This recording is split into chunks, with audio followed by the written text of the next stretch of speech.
All right, well, thank you very much.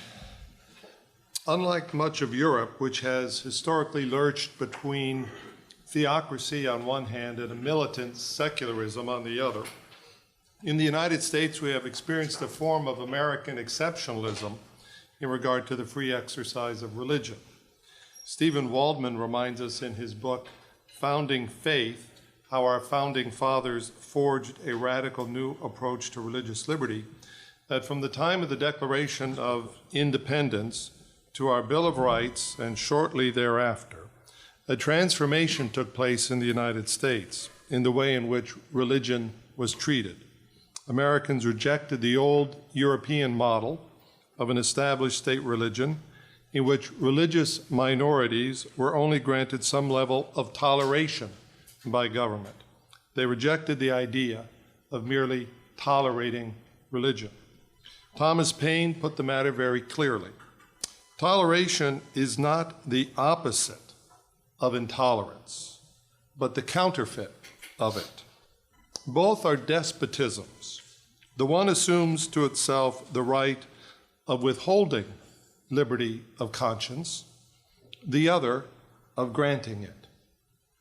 James Madison and others would not accept the idea that Americans were to petition their government for permission to exercise their religion. Instead, he argued that the free exercise of religion, according to the dictates of conscience, was a natural and absolute right. This shifted the terms of debate in America from toleration to liberty. In his famous Memorial and Remonstrance, Madison wrote, "The religion then of every man must be left to the conviction and the conscience of every man. And it is the right of every man to exercise it as these may dictate. This right is in its nature an inalienable right." Madison's concern went beyond diversity or pluralism to something far more important. He wrote this, "It is the duty of every man to render to the Creator such homage, and only such as he believes to be acceptable to him. This duty is precedent, both in order of time and in degree of obligation, to the claims of civil society. Before any man can be considered as a member of civil society, he must be considered as a subject of the governor of the universe." We can, of course, debate the degree to which the founders, such as Madison, were influenced by Christian or Enlightenment thinking, and to what extent the English common law, influenced by its fundamentally Christian understanding of natural law, was reflected in the mindset of the founders. But it is clear that if Madison's statement above is reflective of the view of most of them, if not all of them, then their view of religious liberty arose not from an indifference to either truth or of the Creator. Instead, it seems quite clear that their defense of individual conscience rested precisely upon the recognition of the demands which the truth sets upon each person's conscience because of his relationship to his Creator. Nor can one see this view as simply the consensus about a state-sanctioned civil right. To the contrary, it seems to me the proposition was clearly one of an inalienable natural right rooted in the very core of what it means to be a human person.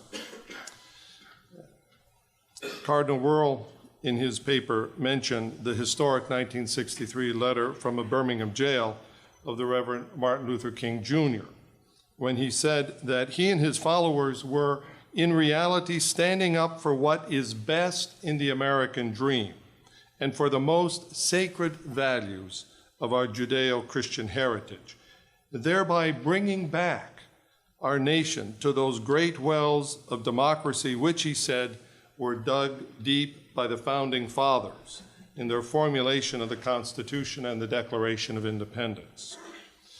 And as Cardinal Wuerl mentioned, King's letter relied upon our own Catholic natural law tradition in his appeal to American public opinion. He cited St. Augustine, that an unjust law is no law at all. And he asked, so how then does one determine when a law is just or unjust?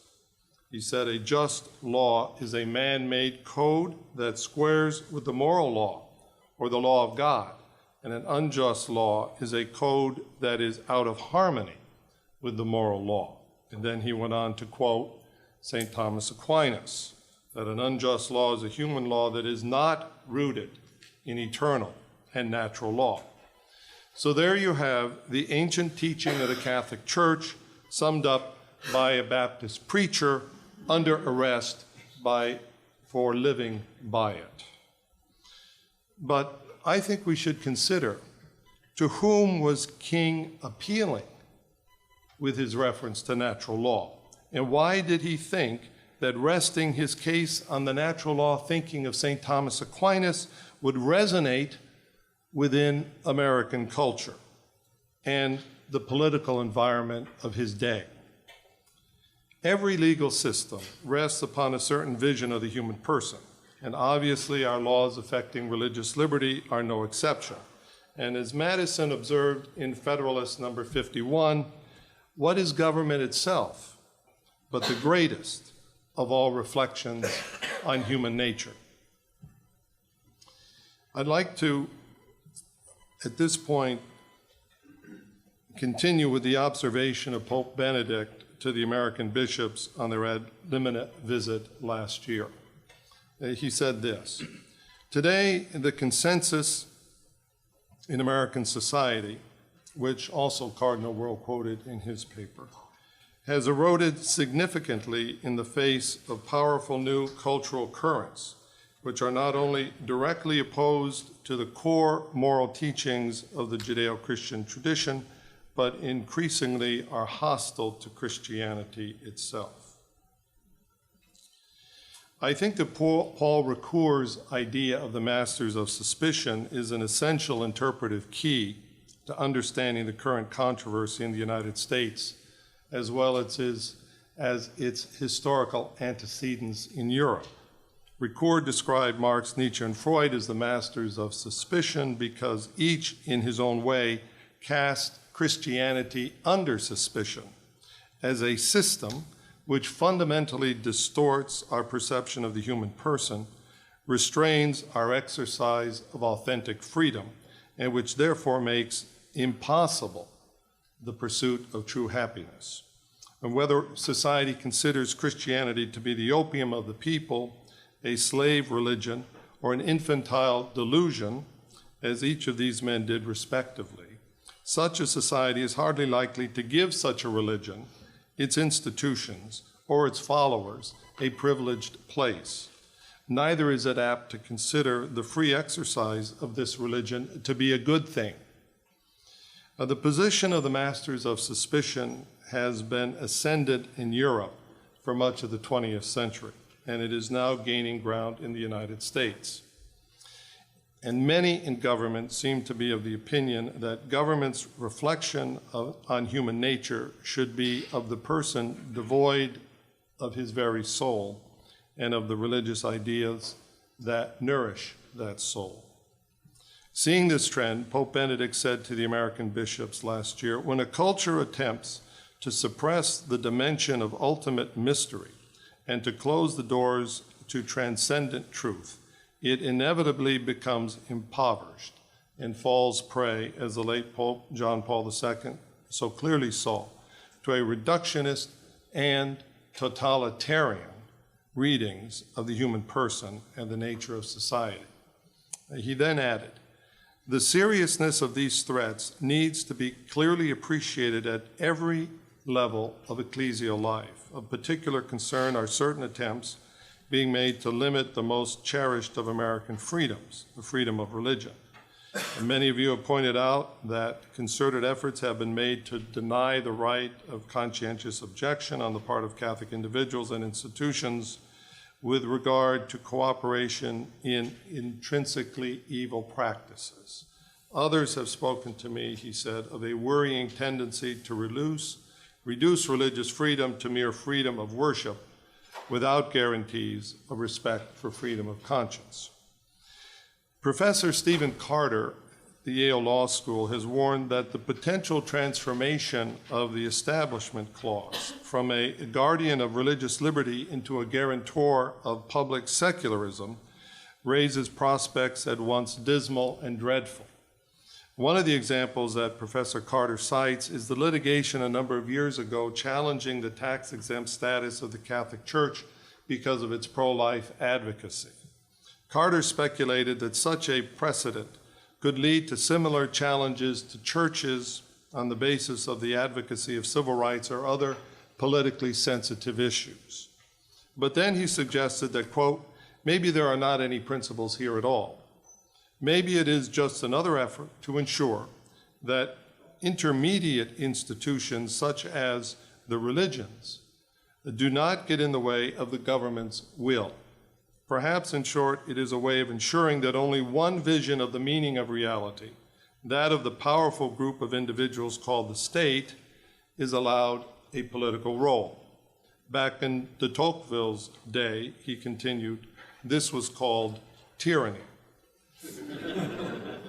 Nowadays, all too often, he continued, it is called the separation of church and state. Carter argues that a central role of religion in American democracy is the role of external moral critic, an alternative source of values and meaning, especially when these conflict with those of the state. He then concludes with this observation. In a state that does little regulating, the state, for example, that the founders envisioned when they wrote the First Amendment, this tension will but rarely be apparent. But as the apparatus of government grows and its control over the lives of citizens increases, the situations in which meanings are imposed become of necessity far more numerous, and conflicts between the visions imposed by the state and the visions imposed by the religions become more frequent. A pervasive totalitarian state will, of course, find these conflicts threatening, which is why religious liberty is among the first freedoms to go when statist dictators take firm hold. A state that loves liberty and cherishes its diversity, however, should revel in these conflicts, welcoming them as a sign of political and spiritual health. Indeed, a political and cultural framework that works to drive our Catholic institutions from carrying out their charitable work focuses, or should focus our attention, I suppose, on the life of St. Thomas More. Clarence Miller, the editor of the Yale edition of the collected works of More, recalls the various reasons that have been given for More's martyrdom. The integrity of the self as witnessed by an oath, the irreducible freedom of individual conscience in the face of an authoritarian state, and papal supremacy as a sign of the supranational unity of Western Christendom. All of these are true, Miller said, as far as they go. But in the last analysis, More did not die for any principle or idea or tradition or even doctrine, but for a person, for Christ. In 1929, G.K. Chesterton wrote that Thomas More is more important at this moment than at any moment since his death, even perhaps the great moment of his dying. But, Chesterton continued, he is not quite so important as he will be in about 100 years' time. In the life of More, we see the truth recognized in Gaudium et Spes, that, quote, in the depths of his conscience, man detects a law which he does not impose on himself, but which holds him in obedience. This is the natural law that resonates in man's conscience. But in the matter of Christian witness, we can say something further. In the depths of his heart, a Christian detects a love which he does not impose on himself, but which holds him to obedience. More was a layman, and speaking to the American bishops last year, Pope Benedict was very clear that the struggle for religious liberty must be joined by the laity as well as the clergy. He said this: "Here once more we see the need for an engaged, articulate, and well-formed Catholic laity, endowed with a strong critical sense vis-a-vis the dominant culture, and with the courage to counter a reductive secularism that would delegitimize the Church's participation in public debate. The preparation of committed lay leaders and the presentation of a convincing articulation of the Christian vision of man and society remain a primary task of the Church and as essential components of the new evangelization. The loyalty and action of the laity is especially important today because we find ourselves in a virtual legal wonderland where the government seems willing to give institutions rights of conscience that it denies to individuals. But how long may we expect the First Amendment to protect religious institutions when its protections are denied to religious individuals? What we have seen during the year-long controversy over the so-called HHS mandate and what we now see in its present iteration is precisely an exercise of that despotism of toleration which Thomas Paine warned us about. We have talked a lot about the dictatorship of relativism. Perhaps it is time we consider a bit the despotism of toleration. The relationship between conscience and truth in contemporary culture was addressed by Cardinal Joseph Ratzinger in a 1991 lecture sponsored by the National Catholic Bioethics Center and the Knights of Columbus. He first observed that the conscience of postmodern man considers itself entirely subjective, while at the same time being infallible in its judgments. This subjective, infallible conscience is also self-justifying, setting itself in opposition to any outside authority. This type of conscience acts not as a window through which one can see outward to that common truth, according to Ratzinger, but acts as a protective shell into which man can escape and therefore hide from reality. The postmodern conscience is thus vulnerable to prevailing societal opinions. It mirrors them and becomes ultimately enslaved by them. The notion of truth as a referent point is abandoned, and in its place we find the concept of progress. Ironically, progress itself is the new infallible truth, and with objective truth sufficiently out of the way, power becomes the only category that matters as the defining dynamic of progress. The strong are then free to dominate the weak, and this dynamic has been described, I think, brilliantly by Pope John Paul II in his encyclical Evangelium Vitae. But to counter this, in Evangelium Vitae, Blessed John Paul called for a general mobilization of consciences and a united ethical effort to activate a great campaign in support of life. This mobilization of consciences is at the center of the encyclical's vision of evangelization. It is also the foundation of John Paul II's approach to social justice and the law itself. Evangelium Vitae was not the first time the Holy Father proposed such a role for conscience in the transformation of society. In reviewing the reasons for the collapse of Marxism throughout Eastern Europe in Centissimus Annus, he asserted that the fundamental error of socialism is anthropological in nature, since socialism rejected the concept of the person as an autonomous subject of moral decision. The encyclical made clear that the encounter between Christianity and any political order must be focused within the conscience of each person. The encyclical asserts that the mission of the Church in confronting such a culture is to increase the sensitivity of consciences. In his examination of the relationship between conscience and the magisterium, Cardinal Ratzinger recalled the work of another great English witness to conscience, Cardinal John Henry Newman. Newman's conversion to Catholicism, as we all know, cost him dearly and came about as a need to obey the truth of his conscience.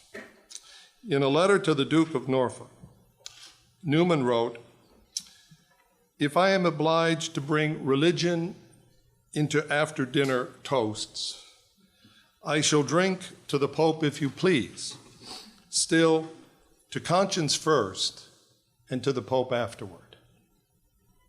In explaining this statement, Ratzinger noted that Newman was not falling into modernity's trap of presupposing the opposition of conscience to authority. Rather, Newman had such a high regard for truth that conscience, as the presence of the voice of truth, takes priority over other claims. In this way, conscience is the overcoming of mere subjectivity in the encounter of man with the truth from God. The natural law speaks to man in the innermost reaches of his heart. This original memory of good and the true, what Ratzinger called the inner ontological tendency, has been implanted in each of us. And it is for this reason, Ratzinger asserted, that Cardinal Newman was right. The toast to conscience must come before the toast to the Pope, because, Ratzinger says, without conscience, there would not be a papacy. All power that the papacy has, Ratzinger said, is the power of conscience.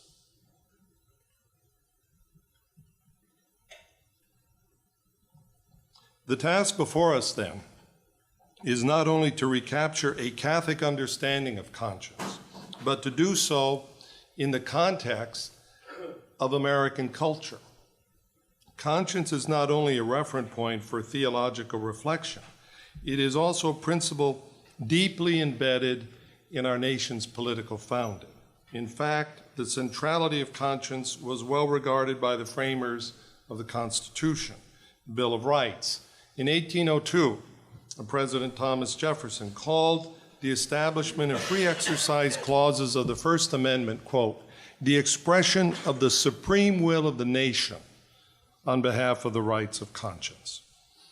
Jefferson's view of the government's obligation to respect the rights of religious believers was articulated 2 years later in a famous letter he sent to the Ursuline Sisters of New Orleans. In 1804, the United States, as we know, had purchased the Louisiana Territory from France. And the Ursuline Sisters, having recently experienced the anti-clerical excesses of the French Revolution and fearful how the predominantly Protestant and Anglo-Saxon nation would treat their school, orphanage, and hospital, the Ursuline Superior in New Orleans wrote Jefferson to get his assurance that they would be allowed to continue their charitable work. And in a handwritten letter, Jefferson responded that, quote, "the principles of the Constitution and government of the United States are a sure guarantee that your institution will be permitted to govern itself according to its own voluntary rules, without interference from the civil authority." Jefferson closed the letter with these words, "Be assured of all the protection which my office can give. I salute you, holy sisters, with friendship and respect, Thomas Jefferson."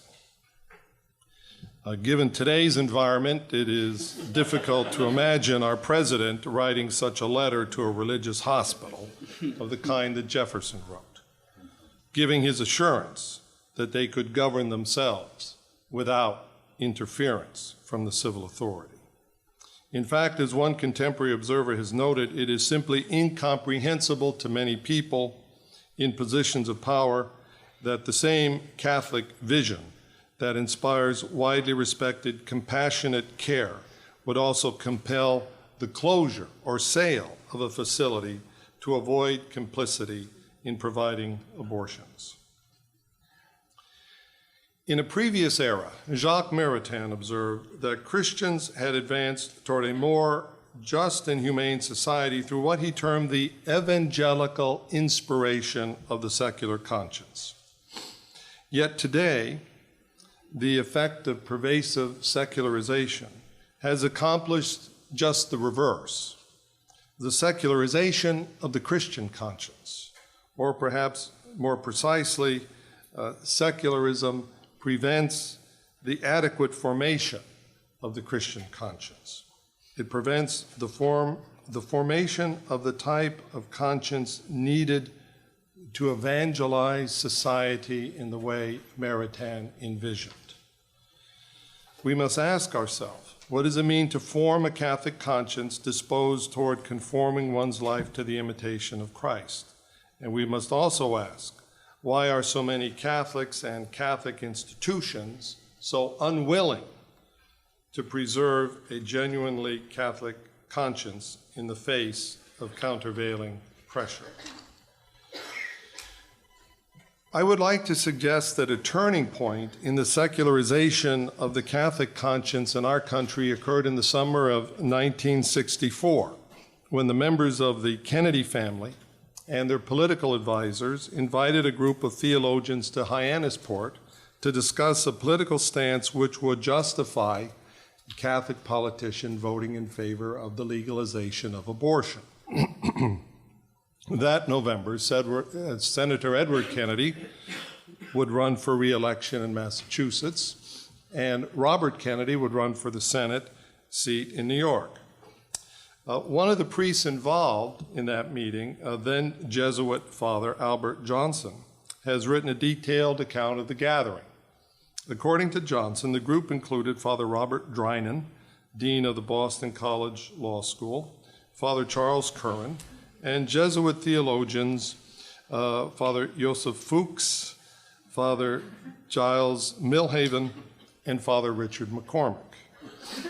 Milhaven later recalled that the group was working for a day and a half at a nearby hotel, and they arrived at a consensus that Catholic politicians, quote, might tolerate legislation that would permit abortion if political efforts to repress it led to greater perils for social peace and order. In the end, according to Milhaven, all the theologians concurred on certain basics, namely that a Catholic politician could in good conscience vote in favor of abortion, unquote. In We Hold These Truths, Father Murray had made a similar argument in regard to the legalization of contraception. Johnson credits Murray's work with influencing the thinking of the so-called Hyannisport Colloquium of Theologians on Abortion. Murray wrote about the issue in the context of the Comstock Law and the Connecticut statute that criminalized the use of contraceptives that was at the time working its way to the Supreme Court.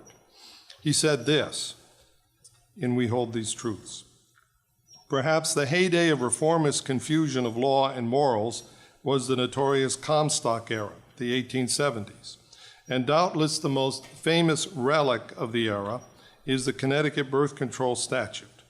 The Connecticut statute confuses the moral and legal in that it transposes without further ado a private sin into a public crime. The criminal act here is the private use of contraceptives. It is indefensible as a piece of legal draftsmanship. Of course, what Murray failed to mention was that the federal Comstock law included not only contraception, but also abortion.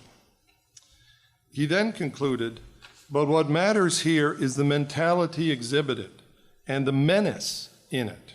Protestant moral theory never seems to have been able to grasp the distinction between private and public morality.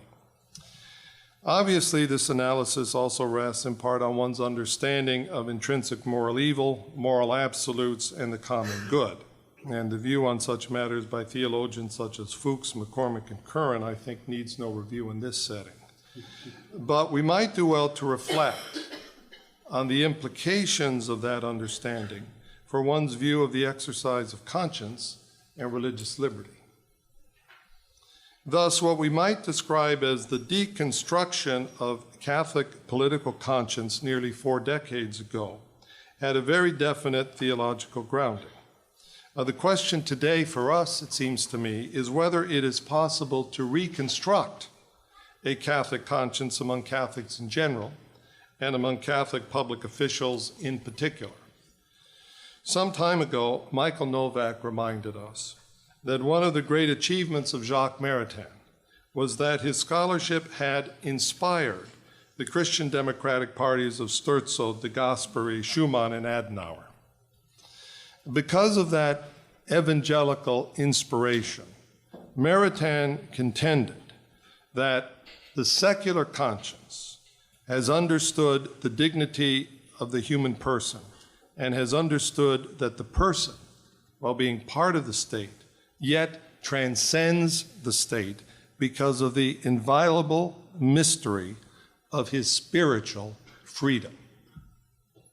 We would do well to consider whether a new generation of political leadership might draw a similar inspiration from the work of John Paul II and Benedict XVI. We should also consider whether it is still possible to speak in such a way in our national discourse. And we should also consider whether we can expect anyone to do so if Catholics do not. A recurring theme during Pope Benedict's visit to the United States was that, unlike much of Europe, secularization in America has not yet spawned a wholesale disrespect for religion and its role in our public life. The fact that the most modern society in the world is also one of the most religious confounds the proponents of secularization theory, the idea that as modernity advances, religion must necessarily retreat. While in America, Pope Benedict warned that we cannot rely on this traditional religiosity of Americans, since America's unique brand of secularism tends to reduce religious belief to the lowest common denominator. Faith becomes a lukewarm acceptance that there are certain moral values that are increasingly seem to have little relevance for everyday living.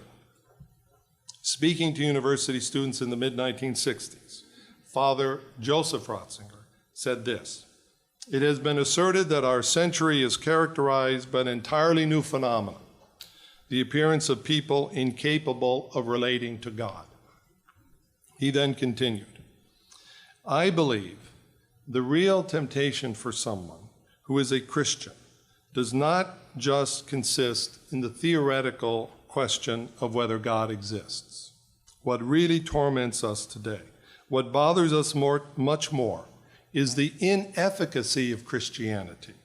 After 2,000 years of Christian history, we can see nothing that might be a new reality in the world. What is all this array of dogma and worship in church if at the end of it all, we are still thrown back onto our own poor resources? That in turn brings us back again in the end to the question about the gospel of Jesus Christ. What did he actually proclaim and bring among men?